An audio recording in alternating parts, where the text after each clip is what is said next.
ओम नारायण नारायण नारायण नारायण। सब मित्रों को राम राम। दोस्तों कैसे हैं आप सब। दोस्तों आज दोपहर को मैं थिएटर में फिल्म देखने के लिए गया था। जैसे ही मैं थिएटर से बाहर आया मैंने अपना फ़ोन ओपन किया, फेसबुक खोला और फेसबुक खोलते ही सबसे पहले मेरे सामने ये चीज़ आ गई। फर्स्ट लुक पोस्टर जो भी आप इसको कहिए, सबसे पहले तो मेरा ध्यान नहीं गया कि भाई ये किसने पोस्ट किया है। जैसे ही मैंने बस ये पोस्टर देखा, सबसे पहले मेरे मन में यही बात है कि भाई ये फैन लोग भी ना कुछ भी बना कर रख देते हैं। मतलब क्या मजाक चल रहा है ये। इतना खराब पोस्टर तो फैंस को नहीं बनाना चाहिए था। ये बात सबसे पहले मेरे मन में आई। फिर मैंने थोड़ा सा ऊपर देखा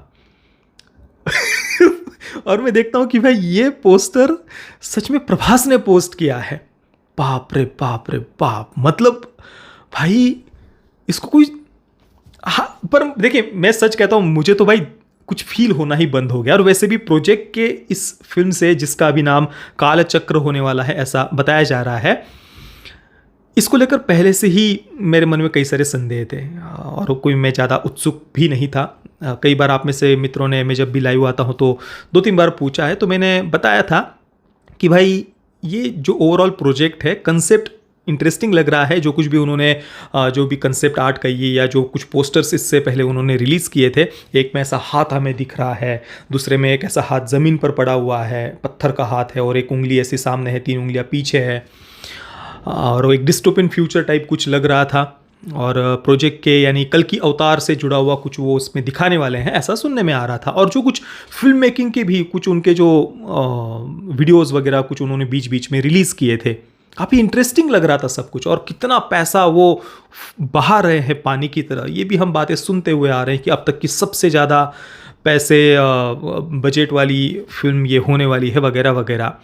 पर ये सब कुछ होने के बाद भी मेरे मन में इसको लेकर कभी भी ऐसी वो उत्सुकता नहीं रही। और इसी कारण से आपने देखा होगा मैंने इससे पहले कभी इसके बारे में चर्चा भी नहीं की थी, क्योंकि एक तो दीपिका पादुकोण, अमिताभ बच्चन, दिशा पाटनी, इनको वो ले रहे हैं, मतलब कोई सेंस बनता है इन बातों का। दीपिका पादुकोण को आप इस फिल्म में ले रहे हैं भाई, मतलब कोई सोच भी कैसे सकता है।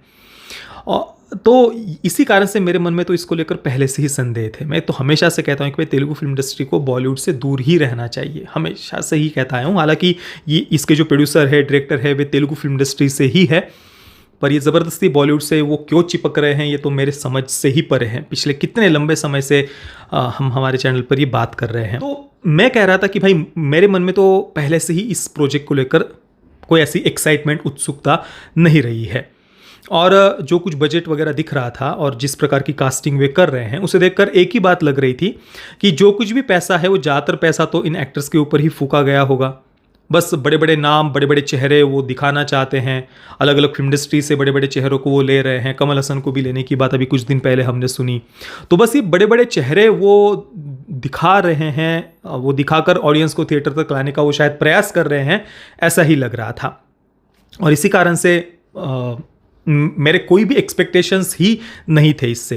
और इसलिए जब मैंने ये देखा भी कि भाई प्रभास ने खुद वो पोस्टर पोस्ट किया है और ये ऑफिशियल फर्स्ट लुक है उनके कैरेक्टर का, फिर भी मुझे अंदर से कुछ भी ऐसा दुख नहीं हुआ। बस हंसी आ रही थी कि भाई ये क्या है। कोई फैन मेड पोस्टर्स जो होते हैं ना, वो भी इससे बहुत बहुत ज़्यादा बेटर होते हैं। लिटरली प्रभास का चेहरा बस चिपका दिया है, पीछे की जो बॉडी दिख रही है हमें, जो भी सूट वगैरह पहना हुआ है उस पर प्रभास का चेहरा बस चिपका दिया है, ऐसे लग रहा था। चेहरा जो है, बड़े बाल, उन्होंने जटाएं एक प्रकार से उनकी दिख रही है हमें, तो एक प्राचीन किसी ऋषि मुनि की तरह उन्होंने वो दिखाया है। और पीछे जो सूट है वो बिल्कुल फ्यूचरिस्टिक हमें लग रहा है। तो दोनों कॉम्बिनेशन भी एक दूसरे के साथ में बिल्कुल मिल नहीं रहे और वो क्लियरली ऐसा लग रहा है कि किसी ने चेहरा उठाकर चिपका दिया है। और इस पोस्टर को वो अप्रूव भी कैसे कर सकते हैं। इतना पैसा आप खर्च कर रहे हैं, इतने लंबे समय से कुछ इतने ऐसे अपडेट्स दे रहे हैं जैसे कि ऐसा कुछ आज तक भारतीय सिनेमा में बना ही नहीं। और अभी आप फर्स्ट लुक रिलीज कर रहे हैं अपने कैरेक्टर का और वो ऐसा कर रहे हैं, मतलब ये तो भाई मजाक ही हो गया ना। ये तो बिल्कुल आदि पुरुष जैसा हो गया। पर आदि पुरुष के समय मुझे दुख हुआ था जब उसका पहला पोस्टर रिलीज हुआ था। देखिए प्रभु श्री रामचंद्र जी जब प्रभास का जो पहला पोस्टर था, टीजर से 2 दिन पहले जो उन्होंने रिलीज किया था, मैंने उस पर वीडियो भी बनाया था कि भाई ये क्या पोस्टर बनाकर रख दिया है। और वो पोस्टर देखकर ही मैं निराश हो गया था। और उसके बाद में टीजर ने तो भाई जो, वो तो एक प्रैंक ही था एक प्रकार से। उसने तो जो निराश किया था, दुखी किया था, उसकी तो कोई सीमा ही नहीं है। पर उस समय एक्सपेक्टेशंस थे इसलिए दुख हुआ। अभी तो इस पूरे प्रोजेक्ट से ही मेरे कोई एक्सपेक्टेशंस ही नहीं थे। और जो इसके डायरेक्टर हैं नाग अश्विन, वो इससे पहले देखिए येवड़े सुब्रमण्यम फिल्म को डायरेक्ट कर चुके हैं 2015 में, उसके भी राइटर डायरेक्टर हुए थे। हालांकि वो फिल्म मैंने देखी नहीं है। महानटी को मैंने देखा है, टेक्निकली बढ़िया बनी हुई फिल्म है। उसके बाद 2021 में अभी नेटफ्लिक्स पर एक पित्त कथालू नाम की एक एंथोलॉजी फिल्म सीरीज रिलीज़ हुई थी, उसमें से एक शॉर्ट फिल्म को उन्होंने डायरेक्ट किया हुआ है। और अभी उसके बाद में डायरेक्टली वे कालचक्र, इतनी बड़ी फिल्म पता नहीं उन्हें कैसे मिल गई, इतने पता नहीं वो जो इतने बड़े एक्टर्स हैं, इतने पैसे हैं, नाग अश्विन, उन्होंने कुछ ऐसा बहुत लंबा एक्सपीरियंस रहा हो ऐसी फिल्में बनाने का, वो भी हमें कुछ ऐसा नहीं दिख रहा। पता नहीं उन्होंने क्या बनाया है।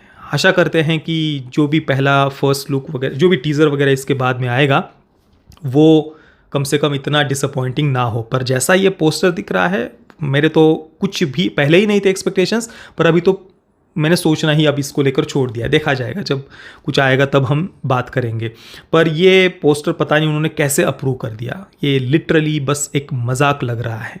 बाकी दोस्तों, आपके इस फर्स्ट लुक पर और ओवरऑल ये जो प्रोजेक्ट के है, इस प्रोजेक्ट के बारे में, इस फिल्म के बारे में आपके क्या विचार है, मुझे अपने नीचे कमेंट में अवश्य बताना। ये वीडियो देखने के लिए आप सभी मित्रों का बहुत बहुत धन्यवाद। जय श्री राम, वंदे मातरम।